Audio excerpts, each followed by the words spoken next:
And the issues I think everybody has raised, this proposal seriously conflicts with the existing official community plan of Central Saanich and with the regional context statement, which is part of Central Saanich's contribution to the regional growth strategy.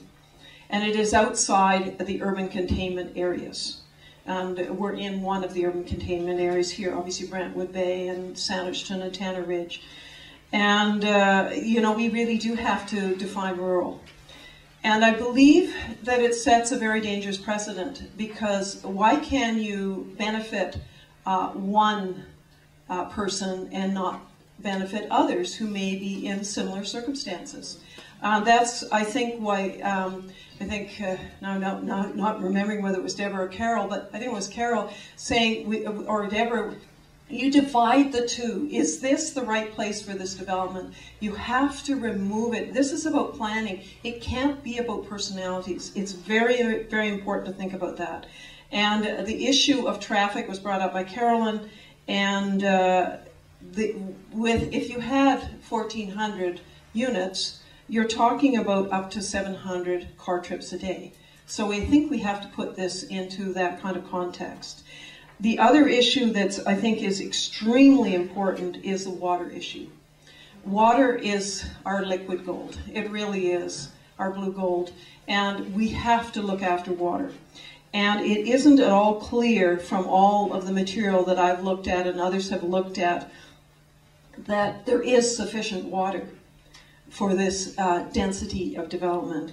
And what is the impact on the aquifer, on other farmers, on other residents? And if it fails, what then happens? Are we going, I do know, and I was at the Central Saanich Council meeting when there was a motion passed saying the developer would be responsible if it failed. But if the water wasn't sufficient. So then what are we looking at? Are we looking at bringing pipes to this remote development? And what does that mean? And what are the real costs for the residents of Central Saanich, the taxpayers? Development costs everybody. It's not just about livability and more traffic and concerns about water. It always adds costs. And that is very clear. All the studies show that very clearly. So everybody should be aware that there are costs. Your taxes will go up. There is nothing that doesn't say that. I was at one of the council meetings, and there was a discussion about the buffers. And the recommended buffers by the Agricultural Land Commission are 15 meters. The development as proposed right now is around 2 or 3 meters in buffers. And when that was brought up, 3 of the councillors voted against making that part of the plan. And later at a subsequent council meeting, they recommended sending the proposal as is to the public hearing. There could be some changes in the meantime, but why not change it now if that's going to be the case? I know I had some other issues in here that I wanted to make sure you knew. Take your time. Thank you. Don't take your time. I think the issue, I mentioned the precedent, and I think we need to keep that very clear. The issue of the hilltop mile not being prime agricultural land is a significant buffer to agricultural land, and that is important, and that was also brought up. One of the arguments heard is about that Vantreight is saying is about the significant benefit from the consolidation of farmland owned by Vantreight. The Central Saanich staff report states, and I would urge you to read some of these reports for those who have time. This one is May 5th, and it's an excellent report by your planning staff who are professional staff. And the consolidation of farm parcels being proposed amounts to a redistribution of existing parcels that would provide no net benefit to agriculture or the community. It just splits off the 32-acre hilltop parcel for development. So I think we need to put the real facts on the table. And the other, I think, important issue is pushing this towards a public hearing so quickly before all of the answers are on the table. We don't have enough information about what this really means to the community, and also I think it sends a direct signal.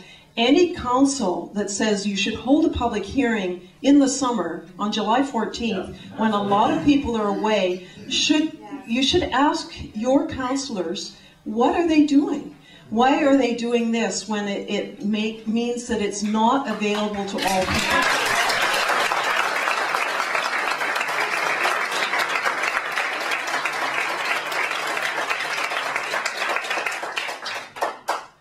Well, you certainly still have an opportunity. You still have a voice until July 14th. After that, be very clear. If you don't know the rules and the laws around public hearings, you have no voice after July 14th.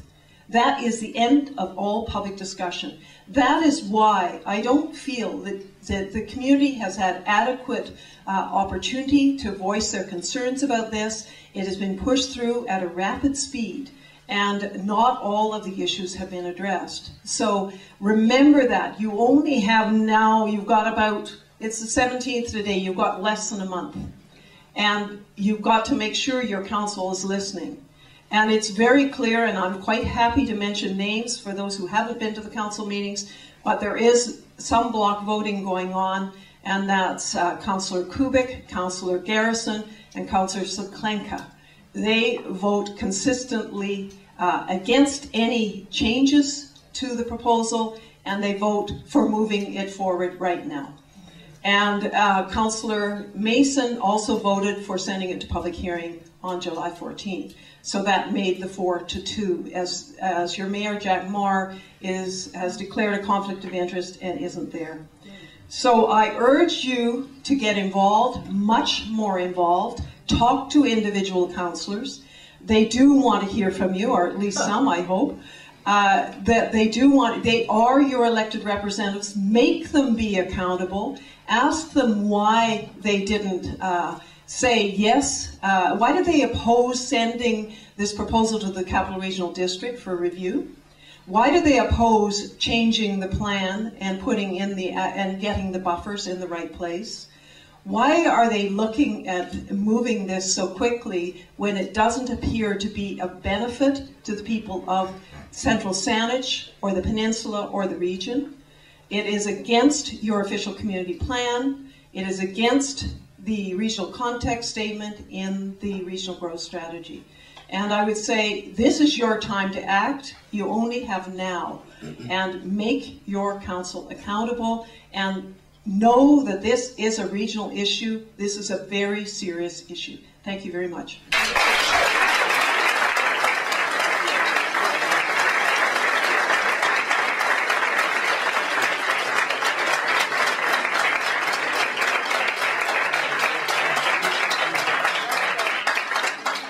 All right, before I open the floor up to questions, I have one very quick story.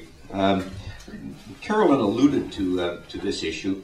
I got an email the other day. It said, "Dear Dr. Cameron, I understand you're a partner in Dave's Honey. Got to do something. I opened up my swimming pool 2 weeks ago, and your bees are using it to drink from because you just moved 400 hives next door. Got to do something." So I did something. I emailed back and said that's been a registered apiary since 1961, which is exactly 42 years longer than you've lived next door to it. It's agricultural land. Agriculture comes first. Bees are part of agriculture. My recommendation is that you fill in your swimming pool, plant blueberries, and you'll find that the bees do a great job of pollinating them.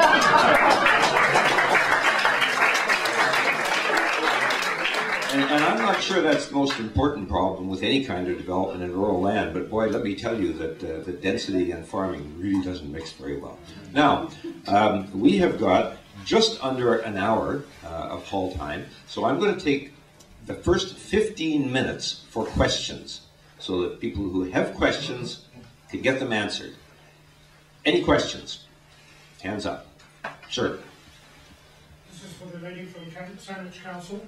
You listed off a list of items that were required, and I listened carefully to what you said, and the only one that I can see that referred to the Christmas Hill development was on the bus line. Could you please explain to me why that development was allowed to go ahead?